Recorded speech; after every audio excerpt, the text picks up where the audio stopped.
G'day everyone, this is Troy from Dashcam Owners Australia. Today we're going to be taking a look at the DOD LS470W. The LS470W is a full HD 1080p at 30 frames per second dashcam that retails for $349 Australian dollars. The 470W also has built-in GPS as well as parking mode capability when wired up correctly. Now we'll take a look at everything that comes in the box with this product. As you can see here, starting top left, we have our charging cord, our warranty card, the DOD player software. Going to bottom left, we have our 3M double-sided tape mount, our suction mount, the camera itself, as well as the user manual. Now with this camera they also supplied me a hardwire kit and a CPL filter, however they are both optional extras, they are an additional cost. Now I will briefly cover the CPL filter later in the review just so you get an idea of that, but for the time being we'll take a look around the camera itself. Starting from our front on view here, you can see a very nice looking model here with a little bit of the white text. On the back we have our screen and menu buttons as well as our event recording button, so you can hit that to save a file. Along the top we have our charger / USB port and AV in and out, the power button, as well as the mode changing, so video to photo mode button. On this side we have our micro SD card slot, and on the other side we have our HDMI out or mini HDMI out and a reset port. And here's just a few shots of it mounted in my car alongside a Street Guardian SG9665GC, just as a little size comparison there. Now I'll give you a quick rundown of the menu options on this camera. I'm not going to go too far in depth, it's fairly boring stuff.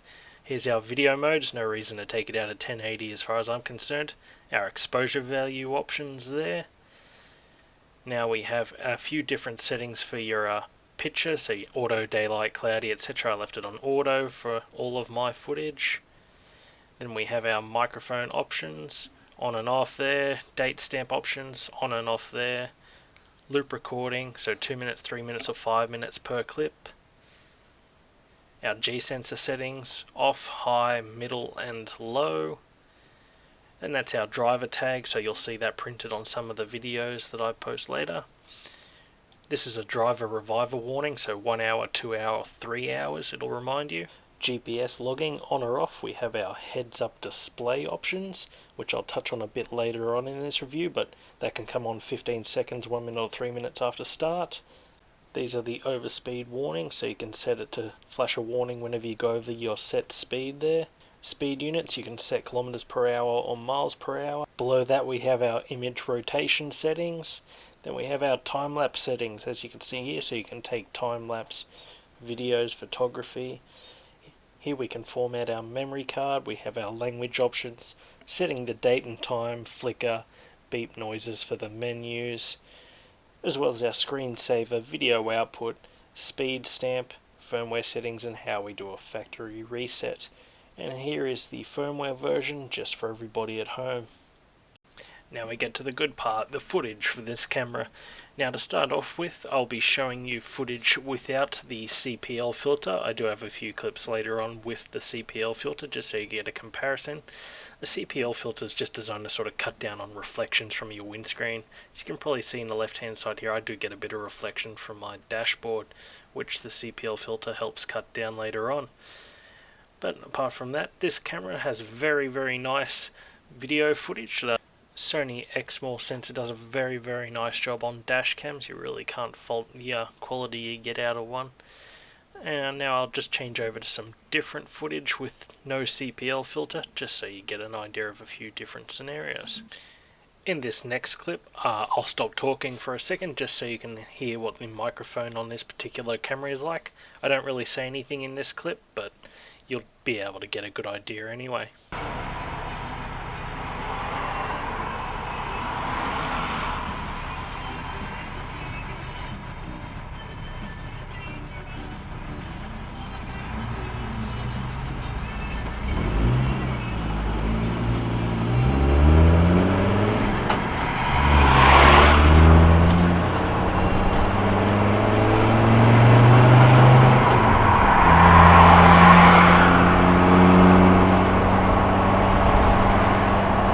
So there you have it. For the microphone, very crisp, clear audio.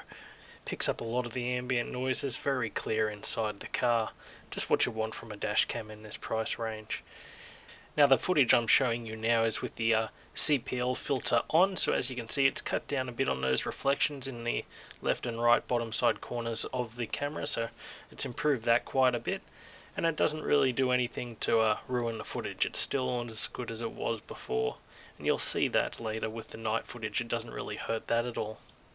Now what I've done there was just join two clips end to end, so it's not totally seamless footage. They have a slight piece of overlap, but it means you don't at least lose any of the footage between the clips.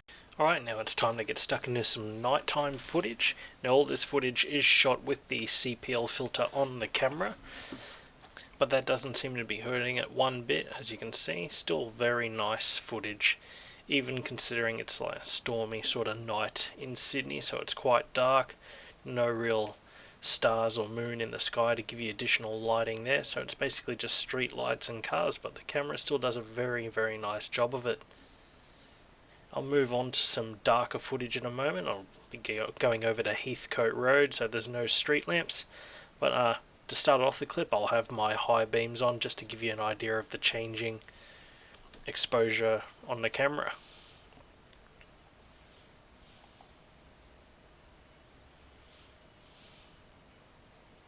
Now as you can see, I've turned off my high beams. It still does a fairly good job of it. It gets a little bit grainier when there's not a lot of light to work off with. But as you'll see, the camera adjusts quite quickly to the oncoming car's headlights, and you'll see the changes in the darkness of the sky around that. Now overall I was quite impressed with this camera. It's quite a nice package. It does very good quality video, it's got good quality audio, it's packed full of features and options. As I mentioned earlier, it has a heads-up display, and what that means is as you're driving along, the screen will basically turn to a black background, but it'll display your GPS speed as well as your directions, so you have a GPS speedo as you're driving along, which is a nice little handy feature as well. Now there's a few small things that I wasn't particularly fond of with the camera. The first being the micro SD card slot. I found it very difficult to put in and remove the card. You really have to use some sort of tool to get it out. You can't get it in and out with your fingernail, which is, I suppose, a good and bad thing. You're not going to lose it easily, but it can be a bit painful at times. The other sort of complaint that I have is the GPS speed and sort of sensitivity. I found it jumps around quite a bit too much. It probably just updates a bit too fast and jumps between satellites, but I found it sort of tends to jump all over the place rather than being a bit more constant in its readings.